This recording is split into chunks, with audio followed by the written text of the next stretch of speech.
The contractions had not started yet, but something inside Haruka had already broken long before that night, the night she opened her banking app for the 100th time and saw the same number staring back at her, 0. 8 months pregnant, swollen ankles propped on a cushion, she sat alone in a cold apartment in Sapporo while her husband's entire salary, all 400,000 yen of it, vanished into his mother's account like clockwork, the same day every single month. If this story moves you, if you still believe people can find their way back to kindness even after being pushed to the edge, please take a moment to like this video, drop a comment below, share it with someone who needs a little hope today, and subscribe to Heartbeat Tales so you never miss a story like this one. Haruka had married Kenji 3 years earlier, back when his smile still felt like sunlight and his promises still felt like solid ground. He worked as a mid-level manager at a logistics company, steady hours, decent pay, the kind of life that looked, from the outside, comfortable and safe. But from the inside, Haruka had learned to live on almost nothing. Every payday, Kenji transferred his full salary to his mother, a widow who lived 2 train stops away and who had, since the wedding, treated Haruka less like a daughter and more like an intruder who had wandered into a house she didn't belong in. At first Haruka told herself it was temperance, a season, a debt being paid off, maybe medical bills from Kenji's late father. She never pried.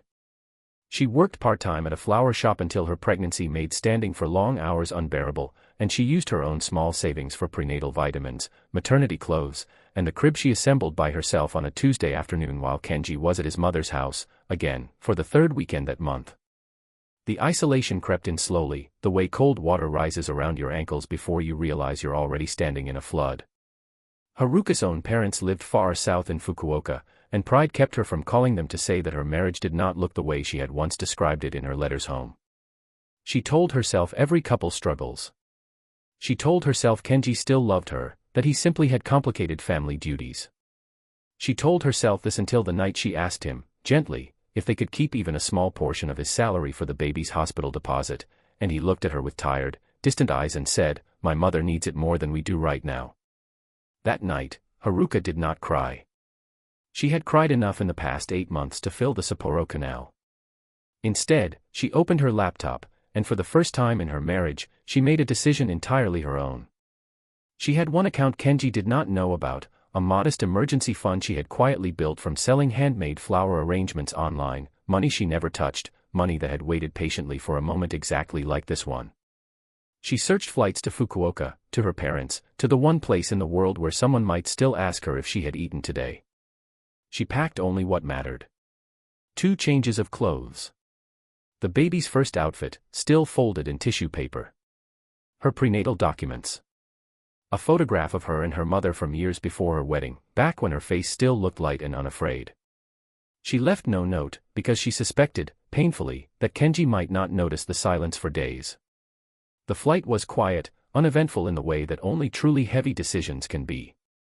Haruka pressed her palm against her belly the entire descent, whispering apologies to a child who had done nothing but exist inside a home that had forgotten how to be kind.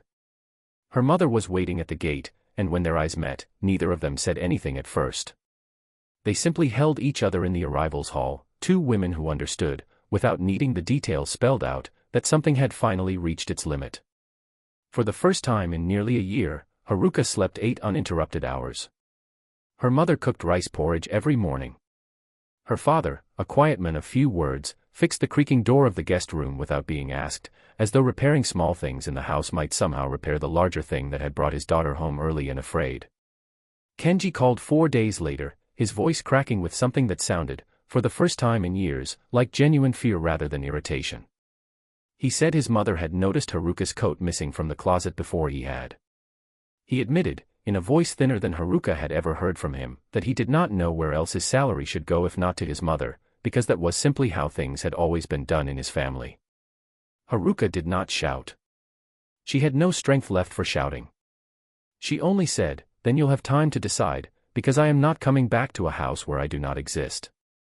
2 weeks later, in a small hospital in Fukuoka surrounded by her mother, her father, and a nurse who held her hand through every contraction, Haruka gave birth to a daughter with a full head of dark hair and a cry loud enough to fill the entire ward. She named her Yui, meaning bond, a name chosen not for the marriage that had failed her, but for the new bond she intended to build, one rooted in honesty instead of silent sacrifice. Kenji arrived at the hospital 11 hours after Yui was born, having taken the first available flight south, arriving not with excuses, but with an envelope in his hand, 400,000 yen, his salary, untouched, redirected for the first time in 3 years toward his own wife and child. He stood at the doorway of the hospital room, uncertain if he was even welcome, and when Haruka looked up at him holding their daughter, she saw something different in his face, not the tired distance of before, but something that looked, cautiously, like the beginning of understanding. If this story touched something in you, if you believe that speaking up for yourself is never selfish, and that sometimes silence has to break before healing can begin, please let us know in the comments what part moved you most. And before we close this chapter, I want to ask one small thing of you. If you believe Haruka deserved better and that people can still change when they finally see clearly, comment the words, "She deserved peace," so this story reaches someone else who needs the reminder that it is never too late to choose yourself. Haruka did not know, standing in that hospital room with her daughter against her chest, whether her marriage would fully heal or simply learn to stand on steadier ground.